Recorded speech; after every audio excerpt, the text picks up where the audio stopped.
2025년 11월 5일 화요일 오후 11시 47분 서울 서초동의 고급 장례식장 주차장에서 박미영은 차 문을 잠그며 미소를 지었습니다. 61세의 얼굴에 어울리지 않는 묘하게 차가운 미소였습니다. 룸미러로 자신의 얼굴을 확인했습니다. 검은색 상복, 진주 귀걸이, 완벽하게 정돈된 머리. 30년을 기다린 이 순간을 위해 그녀는 모든 것을 준비해 왔습니다. 엘리베이터 안에서 핸드백을 열었습니다. 안에는 낡은 공책 한 권이 들어 있었습니다.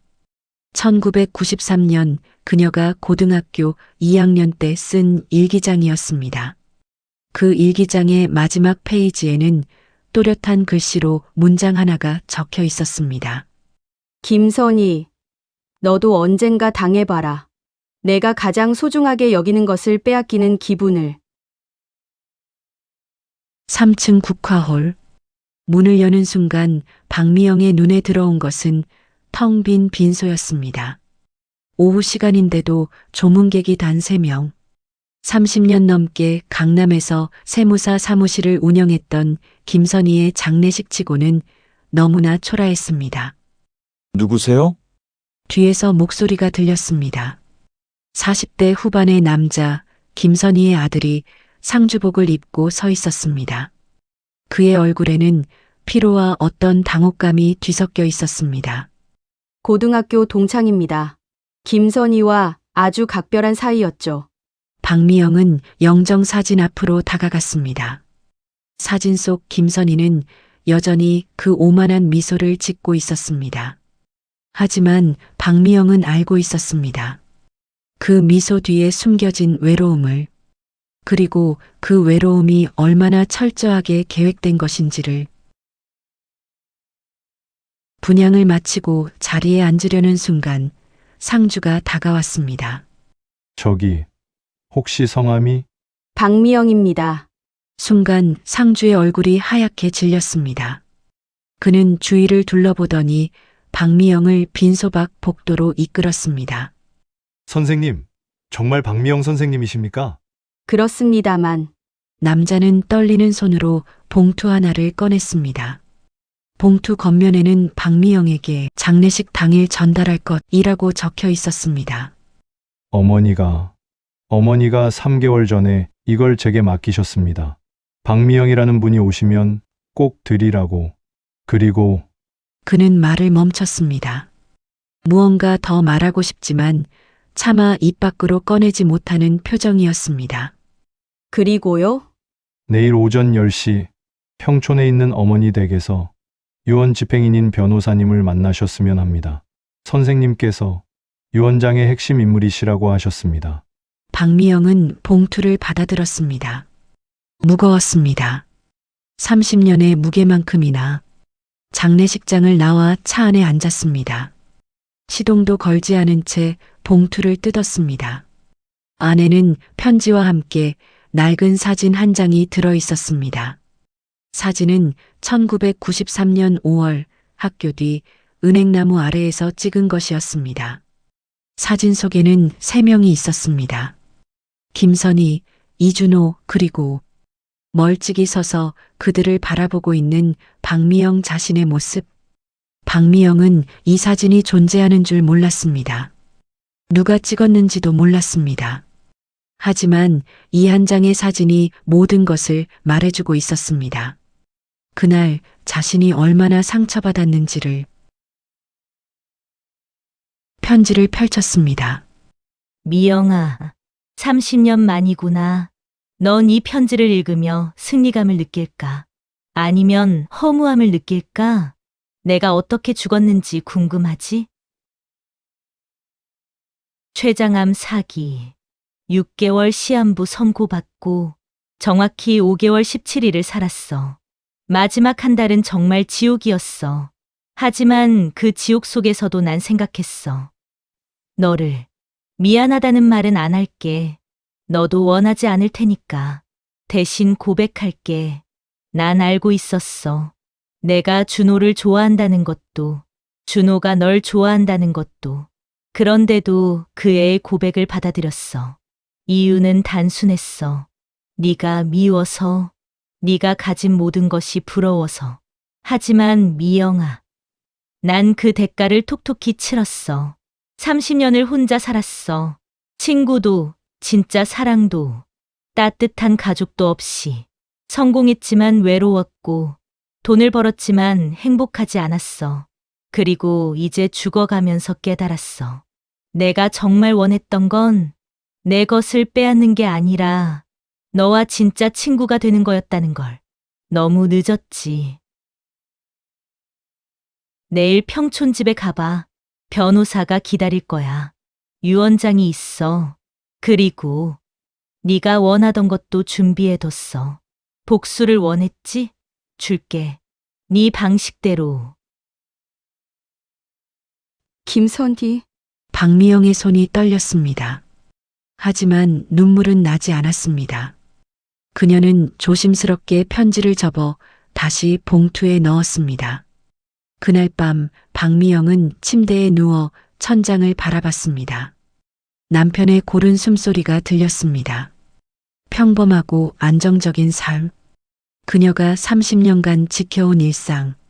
하지만 그 일상 아래에는 늘 그날의 기억이 깔려 있었습니다. 1993년 5월 20일, 방과 후 박미영은 학교 3층 음악실에서 혼자 피아노를 치고 있었습니다. 창문 너머로 학교 뒤편 은행나무가 보였습니다. 그리고 그 아래 서 있는 두 사람, 이준호와 김선희. 준호가 무언가를 건네고 있었습니다. 편지였습니다. 선희가 편지를 받아 읽었습니다. 그리고 고개를 끄덕였습니다. 박미영의 손가락이 피아노 건반 위에서 멈췄습니다. 세상이 조용해졌습니다. 그날 이후 그녀는 변했습니다. 더 이상 순진한 소녀가 아니었습니다. 그녀는 배웠습니다. 세상은 불공평하고 때로는 빼앗겨야만 한다는 것을. 그리고 진짜 복수는 감정적이지 않고 계산적이어야 한다는 것을. 30년. 그녀는 기다렸습니다. 평범하게 살았습니다. 결혼하고 아이를 낳고 회사에 다니며 성실한 중년 여성으로 살았습니다. 하지만 단 한 번도 잊지 않았습니다. 김선희를. 그리고 이제 때가 왔습니다. 다음 날 아침 박미영은 일부러 1시간 일찍 집을 나섰습니다. 평촌역에서 내려 대림 아파트로 걸어가면서 그녀는 핸드백 안의 일기장을 만졌습니다. 30년 전 일기장. 그 안에는 김선희에 대한 증오와 함께 어떤 계획들이 적혀 있었습니다. 실행되지 않은 계획들. 아직은. 평촌 대림 아파트 101동 2103호. 문을 열어준 것은 40대 중반의 변호사였습니다. 김철수 변호사. 법무법인 정의 소속. 박미영은 이미 어젯밤 이 변호사에 대해 조사했습니다. 경력 20년, 상속 전문, 평판 좋음. 박미영 선생님이시죠? 들어오세요. 거실은 놀라울 정도로 깔끔했습니다. 하지만 박미영의 눈에는 다른 것이 보였습니다. 벽에 걸린 그림들, 책장의 책들, 창가의 화분. 모든 것이 계산된 듯 완벽하게 배치돼 있었지만 어딘가 텅 빈 느낌이었습니다. 커피 드릴까요? 괜찮습니다. 본론으로 들어가시죠. 변호사는 서류 가방에서 두꺼운 파일을 꺼냈습니다. 고인 김선희 씨의 유언 집행인으로서 말씀드립니다. 총 재산 규모는 아파트 포함 약 27억 원입니다. 박미영은 무표정하게 앉아 있었습니다. 아드님께는 15억을 상속하셨습니다. 그리고 변호사가 잠시 말을 멈추고 박미영을 바라봤습니다. 나머지 12억과 이 아파트를 박미영 선생님께 유증하셨습니다. 조건이 있겠죠. 박미영의 목소리는 차분했습니다. 놀라지도 기뻐하지도 않았습니다. 네, 역시 예상하셨군요. 변호사는 또 다른 봉투를 꺼냈습니다. 빨간색 봉투였습니다. 이 아파트 서재에 고인이 쓰신 소설 원고가 있습니다. 제목은 은행나무 아래서. 고인과 선생님의 고등학교 시절 이야기라고 하시더군요. 그래서요? 선생님께서 그 소설의 결말을 완성해 주시기를 원하셨습니다. 1년 안에 완성하시면 유산을 받으시고 실패하시면 전액 아드님께 돌아갑니다. 박미영은 빨간 봉투를 받아들었습니다. 뜯지 않았습니다. 서재를 보여주시겠습니까? 안방 옆 작은 방. 문을 여는 순간 특별한 냄새가 났습니다. 오래된 책 냄새, 그리고 희미하게 남아있는 샤넬 넘버 5의 향기. 김선희의 향수였습니다. 서재는 생각보다 작았습니다. 하지만 모든 것이 정돈돼 있었습니다. 벽면을 따라 높이 2m의 책장이 빙 둘러 있었고 세무 관련 서적부터 문학 전집까지 빼곡했습니다. 창가에 놓인 책상은 단순했지만 품위가 있었습니다. 박미영은 천천히 서재 안을 둘러봤습니다. 책장의 책들을 훑어봤습니다. 대부분 밑줄이 그어져 있었습니다. 김선희의 필적이었습니다. 날카롭고 정확한 글씨체. 고인께서 이 서재에서 대부분의 시간을 보내셨다고 합니다. 변호사의 말에 박미영은 고개를 끄덕였습니다. 그럴 것 같았습니다. 혼자 책을 읽고 생각하고 글을 쓰는 김선희의 모습이 그려졌습니다. 책상 위에 놓인 액자가 눈에 들어왔습니다. 1993년 졸업 앨범 사진이었습니다. 2학년 3반 단체 사진. 김선희와 박미영이 나란히 서 있는. 고인께서 가장 아끼시던 사진이라고 들었습니다. 박미영은 액자를 들어 올렸습니다. 사진 뒷면에 무언가 적혀 있었습니다. 미영아, 진짜 친구였으면 좋았을 텐데. 그녀는 액자를 도로 내려놓고 책장으로 다가갔습니다. 맨 위 선반 오른쪽 끝 빨간 파일이 있었습니다.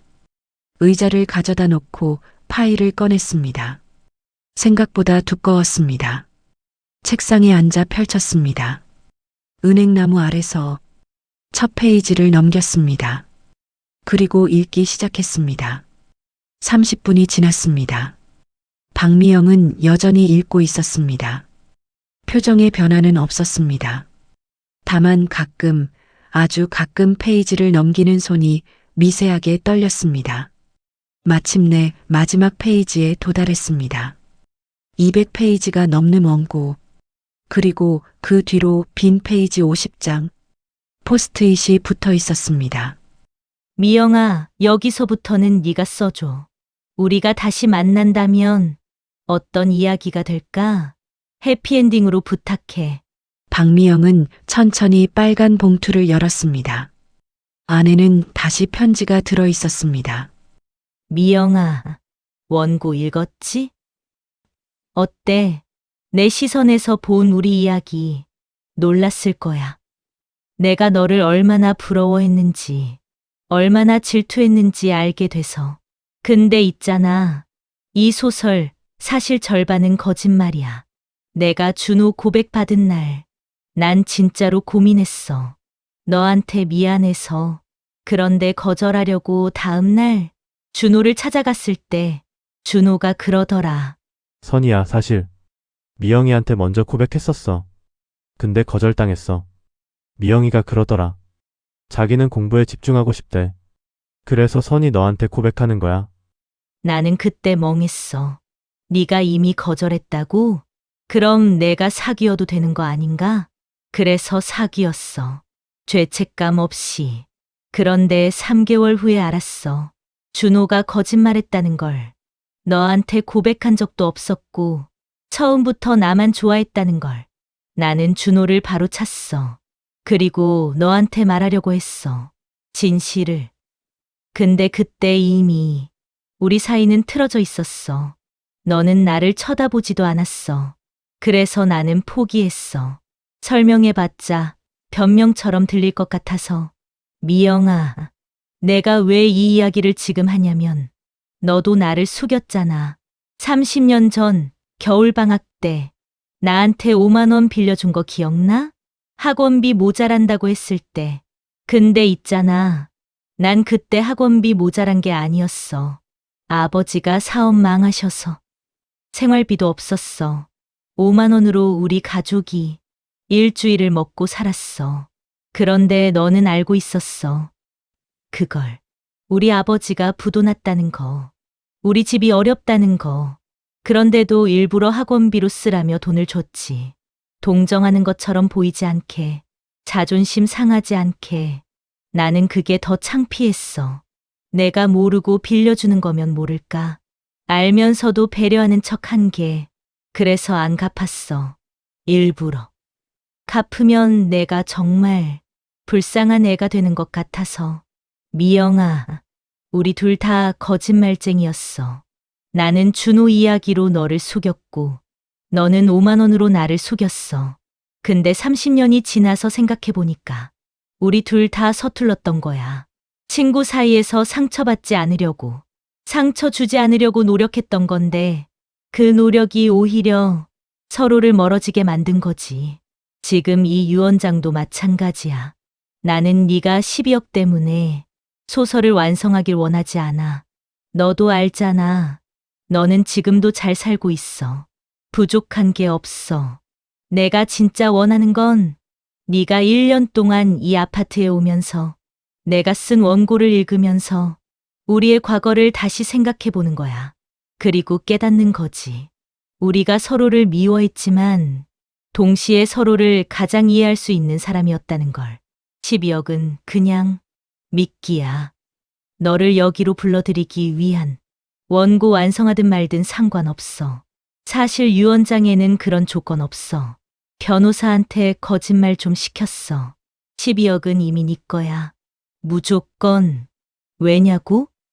넌 내 유일한 친구였으니까. 비록 서로 인정하지 않았지만.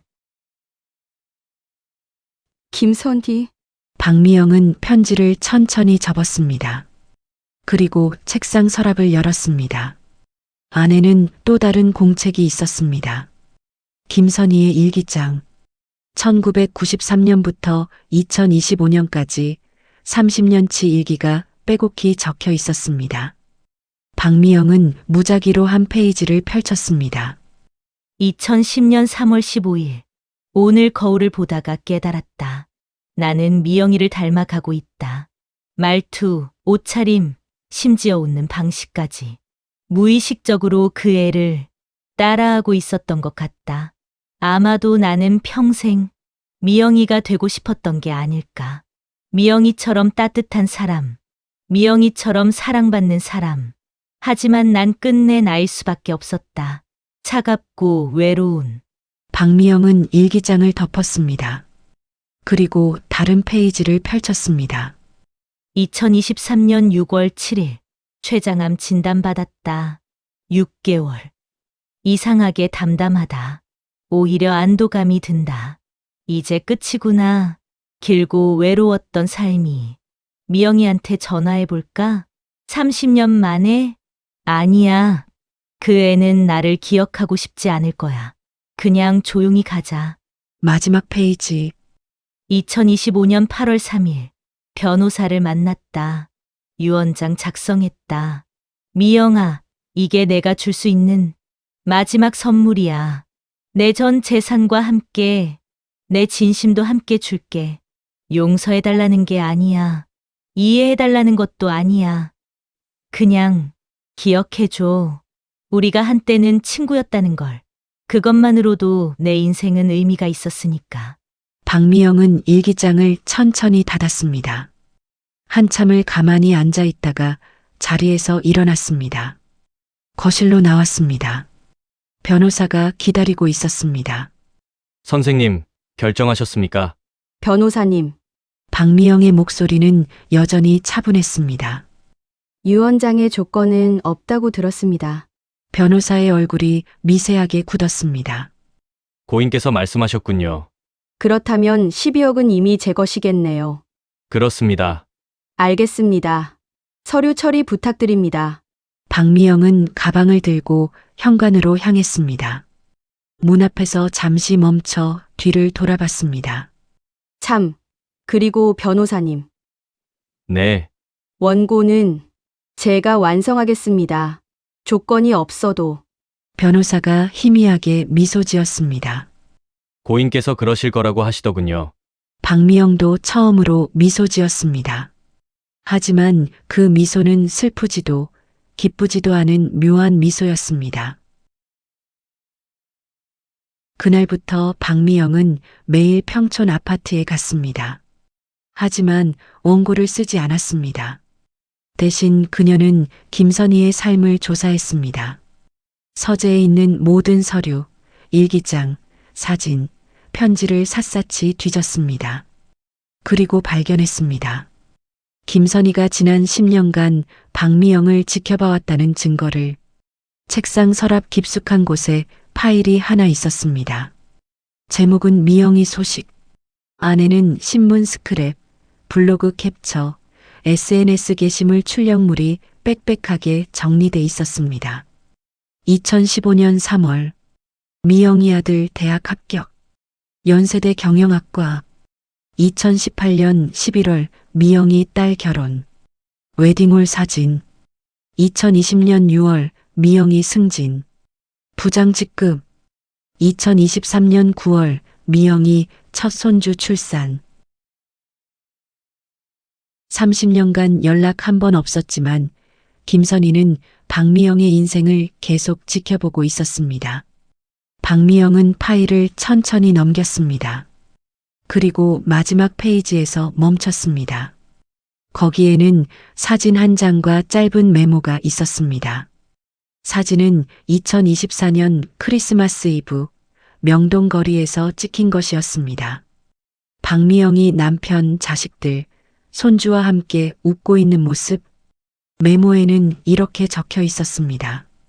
미영아, 넌 정말 행복해 보여. 난 네가 이렇게 행복하길 바랐어. 진심으로. 나는 내게서 준호를 빼앗았지만 너는 진짜 사랑을 찾았구나. 나는 성공했지만 너는 행복을 얻었구나. 결국 네가 이긴 거야. 그리고 난 기뻐. 정말로. 내가 미워했던 사람이 행복하다는 게 이렇게 기쁠 줄 몰랐어. 박미영은 사진을 오랫동안 바라봤습니다. 자신도 몰랐던 사진이었습니다. 누군가 찍어서 SNS에 올렸던 것을 김선희가 찾아낸 것이었습니다.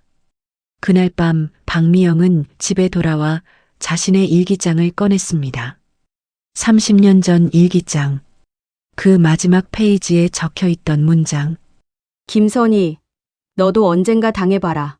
네가 가장 소중하게 여기는 것을 빼앗기는 기분을. 박미영은 펜을 들어 그 문장을 천천히 지웠습니다. 까맣게 완전히 읽을 수 없을 때까지. 그리고 그 위에 새로운 문장을 썼습니다. 선희야, 이제야 알았어.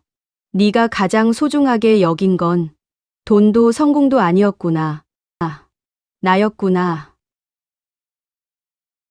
11월이 지나고 12월이 왔습니다. 박미영은 여전히 매일 평촌 아파트에 갔습니다. 하지만 원고를 쓰는 대신 김선희의 흔적을 따라갔습니다. 김선희가 자주 갔던 카페에 갔습니다. 주인이 기억했습니다. 아, 김선희 씨요? 항상 혼자 오셨어요. 창가 자리에 앉아서 몇 시간씩 책 읽으시고 말씀이 별로 없으셨는데 가끔 전화할 때 들렸어요. 항상 비즈니스 통하더라고요. 친구랑 통화하시는 건 한 번도 못 봤어요. 김선희가 다니던 병원에 갔습니다. 담당 의사가 말했습니다. 보호자가 아들분 한 분뿐이셨어요. 마지막까지 면회 오시는 분이 없으셔서 간호사들이 안타까워했습니다. 그렇게 단정하고 품이 있으신 분이 혼자 가시다니. 김선희가 운영하던 세무사 사무실을 찾아갔습니다. 직원이었던 여성이 말했습니다. 대표님은 완벽주의자셨어요. 일은 완벽하게 하셨지만 사람들과는 거리를 두셨죠. 회식도 거의 안 하시고 개인적인 이야기는 절대 안 하셨어요. 한 번은 제가 사무실에서 고등학교 사진첩을 보고 계시는 걸 봤어요. 굉장히 애틋한 표정이셨는데 제가 누구냐고 물어보니까 급히 덮으시더라고요. 박미영은 더 물었습니다. 사진첩을 자주 보셨나요? 네, 가끔요. 특히 일이 힘들 때 점심시간에 혼자 사무실에 남아서 보시곤 했어요. 한 번은 우시는 것 같기도 했는데 확실하지는 않아요. 다른 건요? 특별히 자주 하시던 행동이나 직원이 잠시 생각하더니 말했습니다. 아, 맞다. 대표님이 매년 5월 20일이면 하루 휴가를 내셨어요. 무슨 날인지는 모르겠는데 10년 넘게 그러셨어요. 절대 그날은 일을 안 하셨어요. 박미영의 가슴이 덜컥 내려앉았습니다. 5월 20일, 이준호가 김선희에게 고백한 날이었습니다. 사무실을 나오면서 박미영은 생각했습니다. 김선희도 그날을 기억하고 있었구나. 매년 10년 넘게. 2주가 지났습니다. 박미영은 김선희의 서재에 앉아 창밖을 바라봤습니다. 평촌 신도시의 불빛이 하나둘 켜지고 있었습니다. 그녀는 이제 알았습니다. 김선희의 유산은 12억이 아니었습니다. 30년 동안 지켜본 우정, 혼자 간직했던 그리움, 끝내 전하지 못한 사과. 그것이 진짜 유산이었습니다. 박미영은 책상 앞에 앉아 원고를 펼쳤습니다. 김선희가 쓴 200페이지, 그리고 빈 페이지 50장. 이제 그녀는 알았습니다. 어떻게 끝내야 할지. 펜을 들었습니다. 첫 문장을 썼습니다. 미나가 떠난 지 30일이 지났다. 수지는 매일 미나의 서재에 앉아 친구가 남긴 흔적을 따라갔다. 글이 흘러나왔습니다. 하지만 김선희가 원했던 해피엔딩이 아니었습니다. 박미영은 다른 결말을 쓰고 있었습니다. 진실의 결말을. 그날 저녁 원고를 쓰다가 문득 고개를 들었습니다. 창밖으로 평촌 신도시의 불빛이 반짝이고 있었습니다. 김선희도 이 창가에 앉아 밤마다 이 풍경을 봤겠구나 싶었습니다. 박미영은 자리에서 일어나 창가로 다가갔습니다. 유리창에 자신의 얼굴이 비쳤습니다. 61세의 얼굴. 김선희와 비슷한 나이에 비슷한 주름을 가진. 문득 생각했습니다. 만약 30년 전에 전화를 받았다면, 김선희의 사과를 들어줬다면, 지금 이 자리에 김선희가 함께 앉아 있을까? 하지만 그런 가정은 의미 없었습니다. 인생에는 되돌릴 수 없는 순간들이 있으니까. 책상 서랍을 천천히 열어봤습니다. 볼펜, 클립, 포스트잇 사이에서 작은 수첩 하나가 나왔습니다. 수첩을 펼치자 전화번호가 빼곡히 적혀 있었습니다. 고객들의 연락처인 것 같았습니다. 하지만 맨 뒷장에 하나의 번호가 따로 적혀 있었습니다. 박미영 010-1234-5678. 박미영의 현재 번호였습니다. 그녀는 10년 전쯤 번호를 바꿨는데 김선희가 그 번호를 알고 있었다는 뜻이었습니다. 수첩 여백에 연필로 희미하게 적힌 글씨가 보였습니다. 2019년 3월 2일, 전화 걸어볼까? 아니다. 2020년 11월 15일, 미영이 생일. 문자라도? 아니다. 2023년 5월 20일, 오늘은 꼭 다. 안 된다. 용기가 없다. 박미영은 수첩을 천천히 닫았습니다. 손이 떨렸습니다. 일주일 후 원고가 완성됐습니다. 마지막 장면은 이렇게 끝났습니다. 수지는 미나의 모든 비밀을 알게 됐다. 30년간 자신을 지켜봐왔다는 것, 자신의 행복을 진심으로 바랐다는 것, 자신을 평생 친구로 여겼다는 것, 그리고 수지는 결심했다. 미나가 자신에게 준 것을 세상에 돌려주기로. 12억으로 재단을 만들지 않았다. 병원에 기부하지도 않았다. 대신 수지는 미나처럼 살기로 했다. 혼자 살았지만 누군가를 사랑했던 사람처럼, 성공했지만 외로웠던 사람처럼, 미워했지만 결국 용서했던 사람처럼. 수지는 매일 미나의 서재에 앉아 창밖을 바라보며 생각했다. 미나야, 네가 나를 30년간 지켜본 것처럼 나도 이제 너를 기억하며 살게. 그것이 수진이 미나에게 줄 수 있는 마지막 선물이었다. 원고를 다 쓰고 나서 박미영은 변호사에게 연락했습니다. 다음 날 변호사가 원고를 읽었습니다. 한참 후 그가 말했습니다. 고인께서 원하신 해피엔딩과는 다른 결말이네요. 해피엔딩이 맞습니다. 다만 김선희가 생각한 방식이 아닐 뿐이죠. 어떻게 하시겠습니까? 박미영은 잠시 침묵했습니다. 이 원고는 출판하지 않겠습니다. 김선희의 서재에 보관하겠습니다. 그럼 12억은? 받겠습니다. 변호사가 놀란 표정을 지었습니다. 하지만 고인께서는 선생님께서 돈을 원하지 않을 거라고. 김선희는 저를 몰랐습니다. 박미영의 목소리는 차분했지만 단호했습니다. 선희는 제가 착하고 순수한 사람이라고 생각했죠. 자기 때문에 상처받은 가엾은 친구라고 생각했고요. 아니었습니까? 아니었습니다. 박미영은 가방에서 낡은 공책을 꺼냈습니다. 자신의 1993년 일기장이었습니다. 제가 선희에게 5만 원을 빌려준 건 동정이 아니었습니다. 계산이었습니다. 그녀는 일기장의 한 페이지를 펼쳤습니다. 1993년 12월 15일 선희가 돈을 빌리러 왔다. 학원비라고 했지만 거짓말이다. 집안이 어렵다는 거 다 알고 있다. 5만 원을 줬다. 이제 선희는 나한테 빚진 사람이 된다. 평생 미안해하며 살 것이다. 그게 바로 복수다. 직접적이지 않지만 효과적인. 변호사의 얼굴이 굳었습니다. 박미영은 계속했습니다. 저는 30년 전부터 계획했습니다. 김선희에게 언젠가 복수하겠다고. 직접적이지 않은 방법으로. 그녀가 평생 죄책감에 시달리도록. 그런데 왜? 왜 지금 이 이야기를 하냐고요? 박미영이 미소 지었습니다. 선희가 먼저 말했으니까요.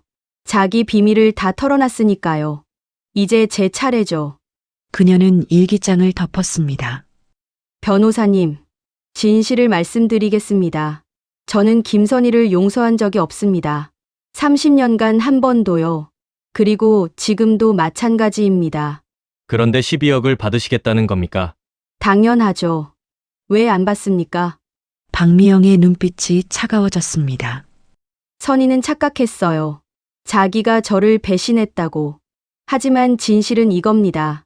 저도 선희를 이용했어요. 동정의 탈을 쓴 우월감으로 5만 원짜리 빚으로 평생 묶어놓으려 했던 거죠. 그렇다면 우리는 동등합니다. 서로 이용했고, 서로 배신했고, 서로 상처 줬으니까요. 박미영은 자리에서 일어났습니다. 12억은 빚을 갚는 것도 선의의 선물도 아닙니다. 그냥 거래입니다. 30년간의 거래가 이제 청산되는 거죠. 고인께서 이 사실을 알았다면 알았을 겁니다. 박미영이 가방을 들었습니다. 선의는 똑똑했으니까요.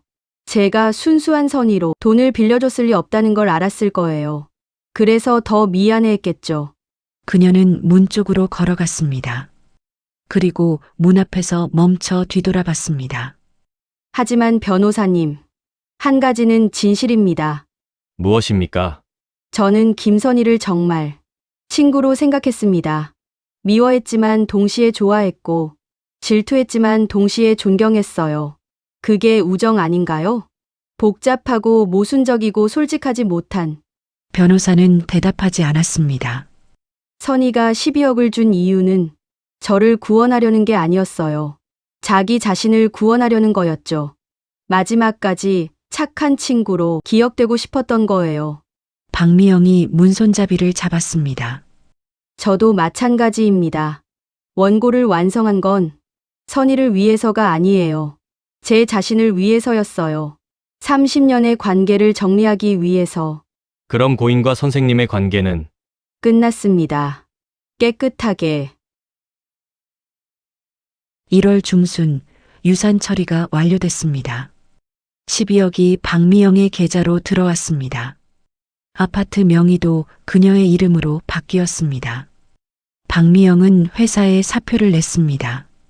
30년 다닌 회사였지만 미련은 없었습니다. 평촌 아파트는 전세를 놨습니다. 월 수입이 생겼습니다. 그리고 그녀는 결정했습니다. 12억으로 자신이 원하던 것을 하기로.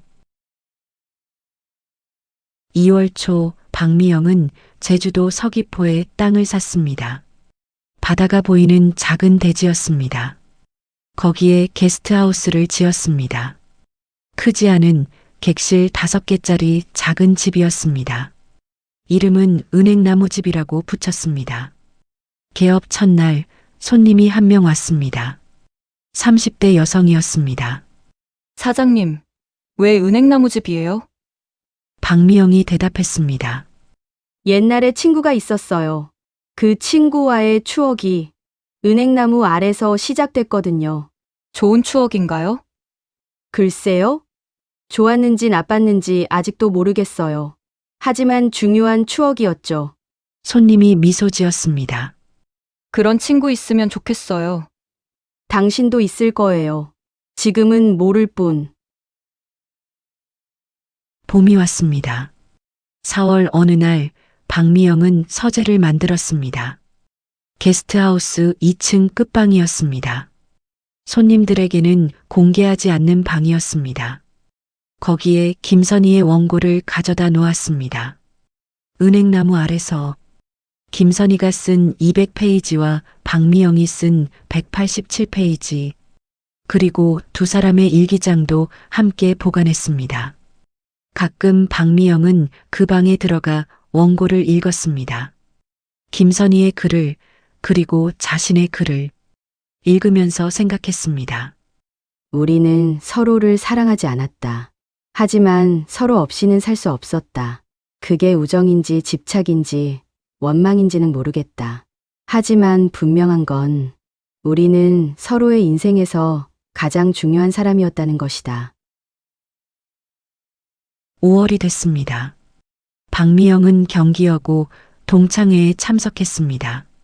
30년 만이었습니다. 자연스럽게 김선희 이야기가 나왔습니다. 미영아, 너 선희 유산 받았다며? 박미영은 고개를 끄덕였습니다. 얼마나 받았어? 말하고 싶지 않아. 그래도 궁금한데? 선희가 돈 많았잖아. 박미영이 와인잔을 들었습니다. 내가 받은 건 돈이 아니었어. 그럼 뭔데? 진실. 30년간 몰랐던. 친구들이 어리둥절한 표정을 지었습니다. 박미영은 설명하지 않았습니다. 설명할 수도 없었습니다. 모임이 끝나고 그녀는 경기여고 앞을 지나갔습니다. 학교 뒤편에 은행나무가 여전히 서 있었습니다. 차를 세우고 나무 앞에 섰습니다. 선희야, 작게 중얼거렸습니다. 12억 잘 받았어. 고마워. 아니, 고맙지 않아. 이건 내가 받아야 할 돈이었으니까. 바람이 불었습니다. 너는 착한 친구가 되고 싶었겠지. 나는 강한 사람이 되고 싶었고, 우리 둘 다 원하는 걸 얻지 못했어. 은행나무 가지가 흔들렸습니다. 근데 있잖아, 선희야. 나는 너를 이해 못해. 너도 나를 이해 못했을 거야. 우리는 끝까지 서로를 몰랐어. 박미영은 나무에 손을 얹었습니다. 그래도 괜찮아. 이해하지 못해도 함께 있었으니까. 30년간 서로의 인생에 남아 있었으니까. 그녀는 나무에서 손을 떼었습니다. 다음 생에는 만나지 말자. 우리는 친구가 될 수 없는 사람들이었어. 처음부터. 박미영은 차로 돌아갔습니다. 시동을 걸고 출발하려는데 백미러에 은행나무가 보였습니다. 잠시 멈췄습니다. 그리고 중얼거렸습니다. 미안해, 선희야. 거짓말했어. 다음 생에도 만나고 싶어. 이번에는 제대로 된 친구로. 차가 천천히 움직이기 시작했습니다. 은행나무가 멀어졌습니다. 백미러 속으로 점점 작아지는 나무. 박미영은 한참을 백미러를 바라보다가 시선을 돌렸습니다. 집으로 가는 길, 그녀는 라디오를 틀었습니다. 오래된 발라드가 흘러나왔습니다. 1990년대 노래였습니다. 고등학교 때 자주 듣던 가사가 귀에 들어왔습니다. 우리 함께했던 시간들이 이제는 추억이 되어 박미영은 라디오를 껐습니다. 조용한 게 나았습니다. 1년이 지났습니다. 2026년 11월 박미영은 제주도 게스트하우스에서 조용히 살고 있었습니다. 손님들을 맞이하고 바다를 바라보고 가끔 글을 쓰고 평범한 일상을 살았습니다. 12억은 반은 투자했고 반은 게스트하우스 운영에 썼습니다.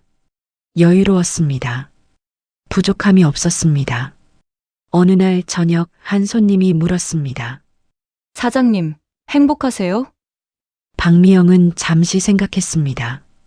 행복의 정의가 뭔가요? 원하는 걸 가지고 사는 거요.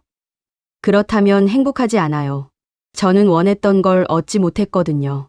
뭘 원했는데요? 박미영이 미소 지었습니다. 친구요. 진짜 친구. 하지만 평생 만나지 못했어요. 손님이 고개를 갸웃거렸습니다. 그런데 왜 웃으세요? 원하는 걸 못 가져도 살 수 있다는 걸 알았거든요. 그것만으로도 의미가 있어요.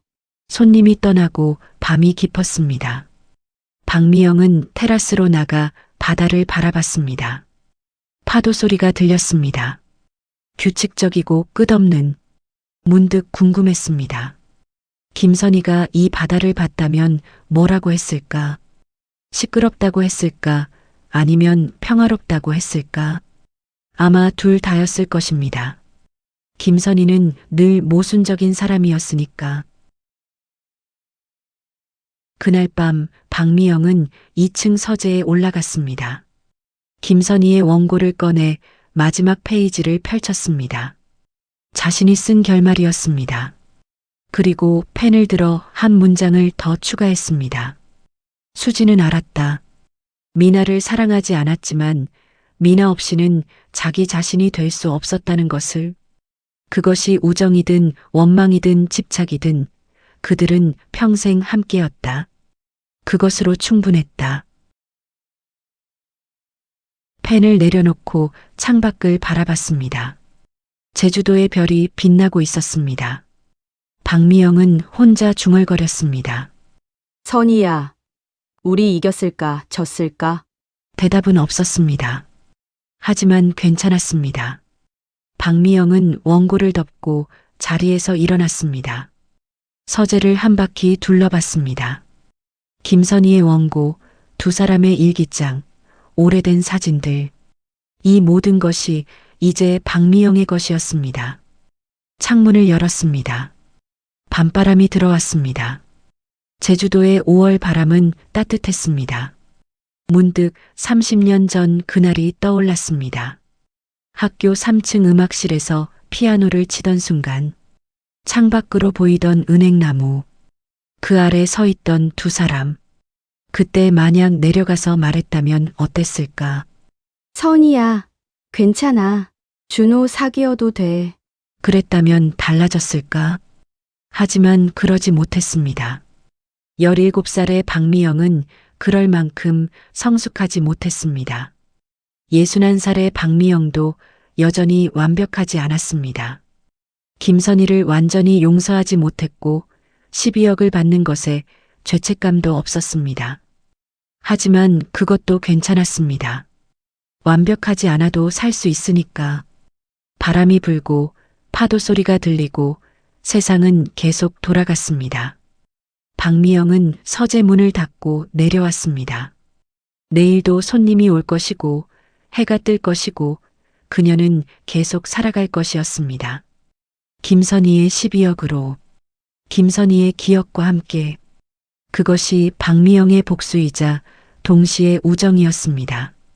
완벽하지 않지만 진실한,